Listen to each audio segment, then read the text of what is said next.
રાધે કૃષ્ણ મિત્રો, સ્વાગત છે મારા નવા વ્લોગમાં। તો હું અને પતિદેવ નીકળી ગયા છીએ લાખા પર જવા માટે, કેમ કે જેમ મેં તમને આગળના વ્લોગમાં જણાવ્યું એ પ્રમાણે અત્યારે અમારા લગ્નની સિઝન છે, એટલે કે અમારો વૈશાખ મહિનો। તો આજે આઠમ છે, તો મારા પિયરમાં એટલે કે અમારા ગામમાં ફિક્સ છે કે આઠમના જ અમે ગણેશજી એટલે કે વળાંક બેસાડે અને તેરસના ફેરા તો અમારા આખા સમાજમાં તેરસના ફિક્સ જ છે, પણ વળાંક અલગ અલગ દિવસે બધે બેસે। તો આજે આઠમ છે ને લાખાપરમાં આજે જ બધા એટલે કે 30 લગ્ન છે, તો બધા જ આઠમના જ વળાંક બેસશે। તો બસ હું વાત જોતામાં તો પહોંચી આવી છું લાખા પર, અને આવીને જોયું તો જો અમારું જે આ ભરતનું જે ટ્રેડિશનલ અમારું ડેકોરેશન છે એ ચાલુ છે, બીજી બાજુ અમારું જે મંડપ ને એ બધું જે લગાવવાનું હતું એ પણ થઈ ગયું છે।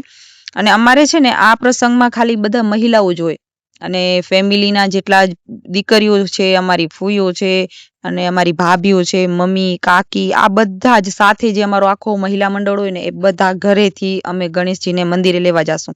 અને જો હવે અમારી બધાની લીપાપોતી ચાલુ થઈ ગઈ છે હિરોઈનો બનવા માટે, જે અમે નથી બનવાના ના એવું નથી, પણ હા ટ્રેડિશનલ કપડાં હોય અને એમાં અમારા જે દાગીના છે, જ્વેલરી છે એ હોય, તો બસ બીજું શું જોઈએ।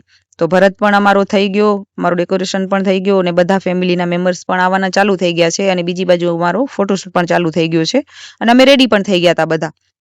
હવે એવું છે કે અમે બધા જ ફેમિલીના લેડીઝો અમે બધા સાથે જાશું, અને અમારા જ શેરીમાં મોમાઈમાનું મંદિર છે, ત્યાંથી અમે ગણેશજીને ઘરે લઈ આવશું અને એને કહેશું વળાંક બેસાડ્યા। અને આ પ્રસંગ છે ને બે રીતે હોય છે, આ અમારી જૂની પરંપરા તો તમે કહી જ શકો, પણ એક મેઇન કારણ એ છે કે આપણે હંમેશાથી સાંભળ્યું છે કે આપણે છે ને કોઈ પણ સારા કામમાં આપણે ગણેશજીને આપણા વિઘ્નહર્તાને તો યાદ કરીએ જ। તો આ એક કારણ તો એ પણ કહી શકો કે આજે આપણે આશીર્વાદ લેશું અને ગણેશજીને ઘરે બેસાડશું કે ભાઈ જેમના પણ લગ્ન છે એના હરેક પ્રસંગને વિધિવત તમે પૂરો કરાવજો અને તમારા આશીર્વાદ અને તમે એની સાથે રહેજો કે કોઈ પણ કાર્યમાં છે ને કોઈ વિઘ્ન ના આવે।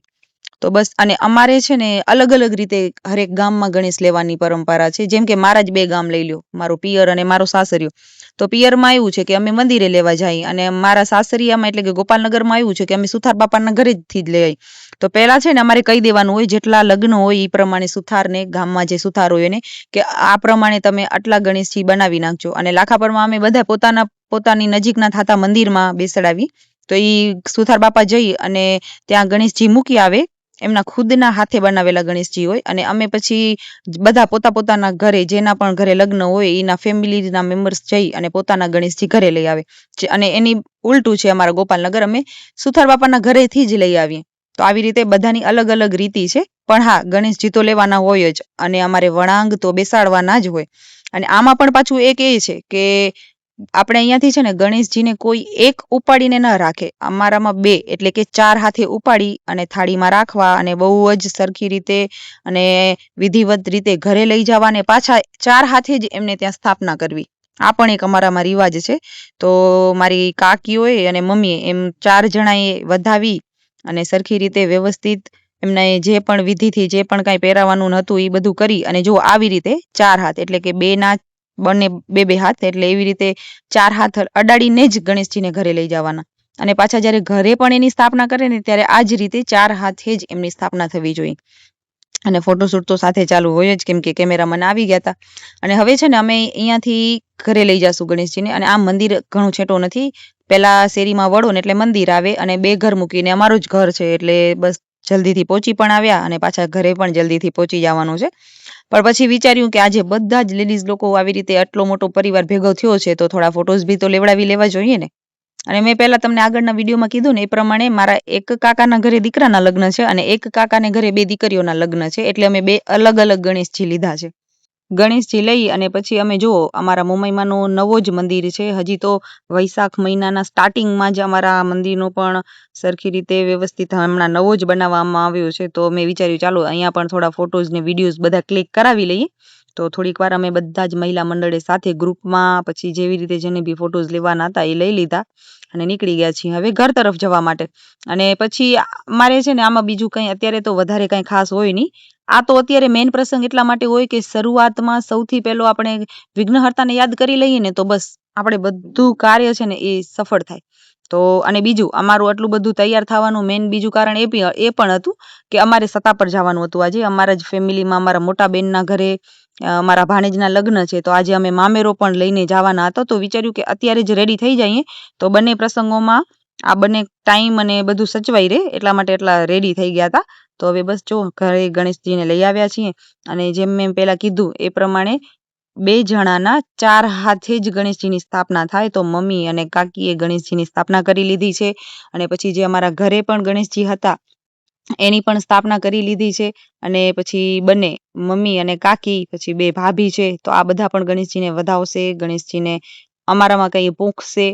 અને આ જે ગણેશ બેસાડ્યા એને અમારામાં કહેવાય વણાંગ બેસાડ્યા. તો બસ મારી 2 બહેનો બેસી ગઈ છે વણાંગ આજથી તેરસ સુધી. અને પછી અત્યારે તો ખાલી આ લોકો તો પૂંખડા જ કરે, પણ બાકીની જે વિધિ છે એ જેમના લગ્ન હોય એ કરે. જેમ કે એમનો દીવો પ્રગટાવવો, પછી પૂજા વિધિમાં અમારે એનો ધૂપ કરે શીરાથી કે લપોઈથી, એ કરશે અને એમના આશીર્વાદ લેશે. તો આ બસ જો આવી ગયા છે અમારા જે મોટા દીકરી છે રાધિકાબેન, એ તો પેલા એ ભગવાનના આશીર્વાદ લઈ લેશે અને પછી એમનો ધૂપ કરશે. પછી જે અમે કંકોત્રીઓ લખીએ ને, ત્યારે જે પહેલી કંકોત્રી છે ને એ ગણેશજીની લખી અને ત્યારે જ અમે કાઢીને રાખી દઈએ. અને આઠમના જ્યારે અમે વણાંગ બેસાડીએ ને, ત્યારે એ જ કંકોત્રીને વધાવી અને ગણેશજીને ત્યાં મૂકી અને એને આમંત્રિત કરીએ કે હવે તમે અમારા ઘરે પધારો આશીર્વાદ આપવા અને અમારા બધા વિઘ્નોને હરવા માટે. તો બસ આ છે અમારું વણાંગ બેસાડવું. અને પહેલા છે ને અમારામાં જે પણ દીકરી કે દીકરાના લગ્ન હોય અને એને અમે વણાંગ બેસાડીએ ને, એ આઠમથી કરી અને તેરસ સુધી ઘરના દરવાજાની બહાર ન નીકળી શકતા. બસ એ ઘરમાં જ કંઈ પણ કામ પડે ને તેમ છતાં એને ઘરથી બહાર જવાનું ના હોતું. પણ પછી બસ હવે આધુનિક સમયમાં ધીમે ધીમે ફેરફાર થતા હવે એવું નથી રહ્યું. હવે પછી દીકરી કે દીકરો જેના પણ લગ્ન હોય એ પોતાની રીતે કંઈ પણ કરવા માટે, કંઈ પણ કામ માટે બહાર જાય છે. પણ પહેલા તો બહુ સ્ટ્રીક રહેતું કે એ વણાંગ બેસી લીધા પછી એના પહેલા જે કામ છે એ તમે પતાવી લો, પછી તમને બહાર નીકળવા દેવામાં આવશે નહીં. પણ હવે એવું નથી, હવે નીકળી શકે છે. તો પછી આ છે અમારા નિધિબેન, એને પણ ગણપતિજીના આશીર્વાદ એટલે કે આ વિઘ્નહર્તાના આશીર્વાદ લઈ લીધા છે. અને આ રીતે અમારામાં હોય આ જે ગણપતિની સ્થાપના હોય અને વણાંગ બેસવું. અને જો બસ થઈ ગયા છે હવે અમારા ગણેશજીના અહીંયા સ્વાગત, એમની સ્થાપના, અને મળી ગયા છે અમારી બેનની દીકરીઓને એના આશીર્વાદ. અને બસ હવે ગણેશજી એના આશીર્વાદ એમની ઉપર બનાવીને રાખે અને એના બધા જ પ્રસંગોને વિઘ્નહરી અને સફળ કરાવે. ગણેશજીની સ્થાપના કરી અને હવે અમે આવી ગયા છીએ સત્તા પર, જે અમારે મામેરો આપવા આવવાનો હતો એના માટે. અને અમારામાં છે ને અહીંયા મામેરામાં પણ એક અલગ રિવાજ છે. અમે જે બેનના કે ફૂઈના ઘરે મામેરો લઈને ગયા હોય ને, એમના ઘરેથી પસલી ના ભરાવીએ. અમારા જે સગા સંબંધી હોય ને એમના ઘરે જઈએ, ત્યાં અમે મામેરાને સરખી રીતે સાબમાં બધું સરખી રીતે વ્યવસ્થિત ગોઠવીએ. પછી અમારે જે લેતી દેતી હોય એ બધું ત્યાં જ બધું પૂરું કરીએ અને પછી ત્યાંથી અમે મામેરો ભરાવીએ, બેનના ઘરે લઈ આવીએ અને પછી અમારી બેન એને વધાવે. તો બસ હવે અમે નીકળી ગયા છીએ. અમારા જે સંબંધી છે ત્યાં અમારી જ ફેમિલી છે, હજી સત્તાપુરમાં પણ અમારી ફેમિલી છે.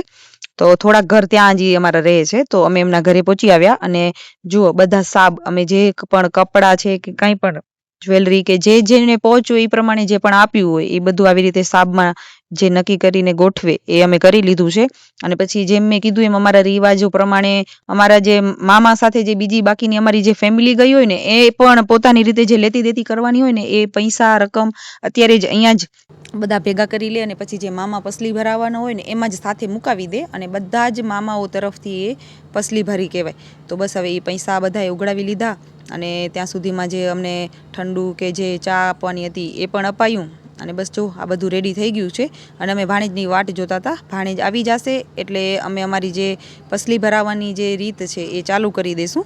અને થોડીક વારમાં મામા તરફથી જે મામેરો હોય એની પસલી ભરાઈ જશે. અને જોતામાં અમારા ભાણેજ એમના ફેમિલી સાથે અહીંયા આવી ગયા છે. તો જે પાછળની સાઈડ છે ને એ અમારી બેનનું પરિવાર છે. તો એ હંમેશા લાડા સાથે આવે, તો એ લોકો આવ્યા હતા. અને અમારા રિવાજ પ્રમાણે પહેલાં હંમેશા સાકર મૂકવામાં આવે, એના પછી ઉપર જે અમારા મામાએ જે નક્કી કર્યું હોય ને પસલીમાં જે આપવાની હોય એ પૈસા મૂકે અને એના ઉપર નારિયેલ મૂકી અને જે બધા સાબ અમે જે ભર્યા હોય ને એ મામા કે મામાના દીકરા એટલે એના ભાઈઓ, એ કોઈ પણ ને ફેમિલીના જે મેમ્બર્સ હોય ને એને એક એક સાબ દઈ દેવામાં આવે અને પછી એના બધાને વધાવવામાં આવે. જેટલા પણ મેમ્બર્સ હોય એને, અમારા લાડાભાઈને પછી જે સાબ છે એ પસલીનો નારિયેલ છે એ હરેક વસ્તુને બહુ હરખથી વધાવી લેવામાં આવે અને કહેવામાં આવે કે ભાઈ અમને જેટલું અમારાથી થયું એટલું અમે આપ્યું છે. અને એ જ પ્રેમથી બેન પણ સ્વીકારશે.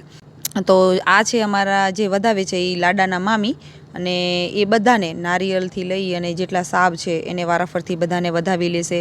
અને બીજી બાજુ અમારા જે પરંપરાગત રીતે અમારા જે ગીતો હોય એ હરેક કાર્યમાં અમારા ગીત અલગ અલગ ગીત ફિક્સ છે જે અમારામાં ગાવામાં આવે. તો જે મામેરાના પસલીના ગીત છે, બીજી બાજુ બધી બહેનો એ ગીત પણ ગાઈ રહ્યા હતા અને બીજી એક બાજુ આ પસલી પણ પૂખાઈ રહી હતી, એટલે કે પસલી પણ ભરાઈ રહી હતી.